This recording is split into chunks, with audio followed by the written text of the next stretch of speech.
وجهه في قضية التمويل الخفي للحملة الانتخابية. طبعا هذا كان منتظرا نظرا للأقوال والشهادة التي أدلى بها رجل الأعمال علي حداد، الذي قال في صبيحة اليوم أن شقيق الرئيس هو المسؤول عن كل شيء وعن كل التحضيرات التي سبقت الحملة الانتخابية ورئاسيات 18 أبريل الملغاة. وقال هو من عين وهو من أمر وهو من ربما يعلم بمكان الأموال وقيمة الأموال التي رصدت للحملة الانتخابية، والتي التي قيل أنها بلغت 75 مليار سنتيم حسب الشهادة التي أدلى بها شايد هارون مدير حملة الرئيس المستقيل عبد العزيز بوتفليقة. إذن هناك حالة تأهب قصوى من قبل قوات الأمن. ياسين لو سمحت،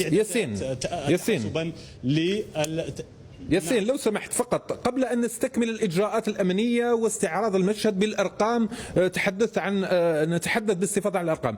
أريد أن أسألك بخصوص قرار وكيل الجمهورية اليوم أو أمر وكيل الجمهورية للسلطات الأمنية بجلب المستشار الرئاسي السابق المسجون والمحكوم عليه ب15 سنة سعيد بوتفليقة إلى المحكمة. هل سيتم اليوم أم هو قرار ربما اليوم الغد أم هو قرار فوري؟ وهل أنت متأكد من هذه المعلومة؟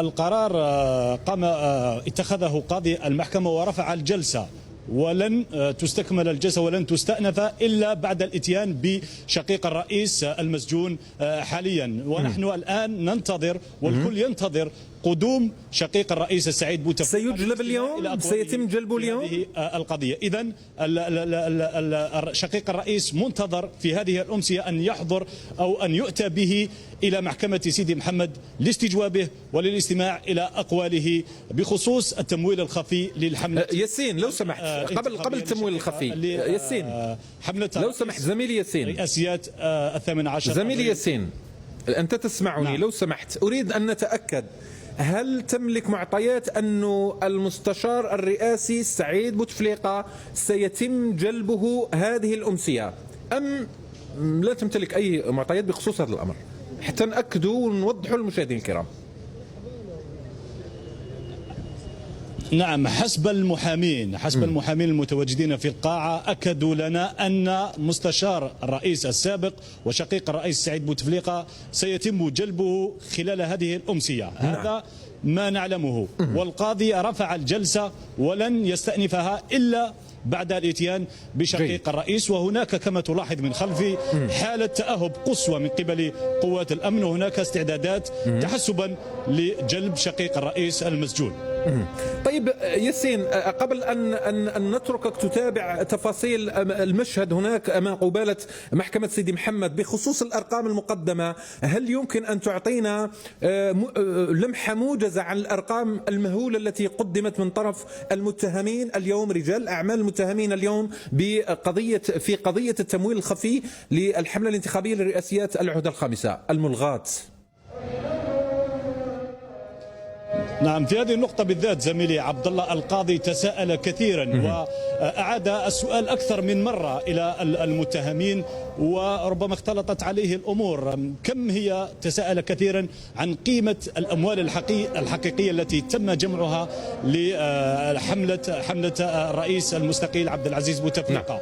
في النهاية مدير المالية لحملة الرئيس هارون شايد قال إنه تم جمع حوالي 75 مليار سنتيم، وحداد قال إنه استرجع ما قيمته 19 مليار سنتيم بعد أن طلب منه السعيد بوتفليقة استرجاع الأموال وسحبها، والتي كانت في مقر مديرية الحملة بالبيار. وقال إن السعيد قال له إن هناك حوالي 700 مليار، يعني هناك خلط كبير للرقم الحقيقي. لكن شايد قال إن الرقم الحقيقي الذي تم جمعه هو 75 مليار سنتيم تحسبا وخصيصا لتمويل حملة الرئيس المستقيل عبد العزيز بوتفليقة. شكرا جزيلا لك ياسين لكحل، موفدنا إلى محكمة سيدي محمد حيث تجري أو جرت اليوم وقائع هذه المحاكمة. سنتابع معك ياسين وبرفقة فريقنا التقني الذي نحييه على كل المجهودات المبذولة أي مستجد قد يكون خلال هذه الأمسية. شكرا جزيلا لك مرة أخرى ياسين لكحل والفريق التقني المرافق لك أستاذ موسى بودهان. نتحدث اليوم عن أمر مباشر من طرف وكيل الجمهورية للسلطات الأمنية